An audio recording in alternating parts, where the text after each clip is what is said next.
एक किसान खेत में काम करता करता हुआ कहानी। चैट जीपीटी सेड कहानी। एक किसान खेत में काम करता करता। शीर्षक बूंदें और उम्मीद। गांव रामपुर के एक किनारे पर बुजुर्ग किसान रामेश्वर का खेत था। बरसों से वो वहीं मेहनत करता आया था। हल जोतता, बीज बोता, फसल काटता। उसका चेहरा धूप से तपा हुआ था, मगर आंखों में अब भी वही पुरानी चमक थी, मेहनत की और उम्मीद की। एक दिन जब आसमान पर काले बादल छा रहे थे, रामेश्वर हल लेकर खेत में निकला। खेत सूखा पड़ा था, कई हफ्तों से बारिश नहीं हुई थी। गांव के बाकी किसान बैठ गए थे। अब क्या फायदा, कहते थे वो। लेकिन रामेश्वर हर सुबह अपने खेत आता, मिट्टी को उलटता, बीज बोता और आसमान की ओर देखता।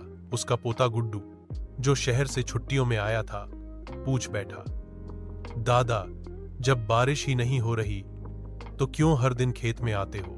रामेश्वर मुस्कराया, मिट्टी की एक ढेले को उठाकर दिखाया और कहा, बेटा, बीज बोना हमारा काम है। बारिश कब होगी ये भगवान जाने, लेकिन अगर बीज बोया ही नहीं तो बारिश भी आ जाए, क्या उगेगा? गुड्डू कुछ नहीं बोला। वो भी अगली सुबह दादा के साथ खेत गया। फिर एक दिन सुबह जैसे ही रामेश्वर खेत पहुंचा, पहली बूंद उसके गाल पर गिरी, फिर दूसरी, फिर झमाझम बारिश। वो मिट्टी जो सूखी पड़ी थी अब सौंधी खुशबू छोड़ने लगी।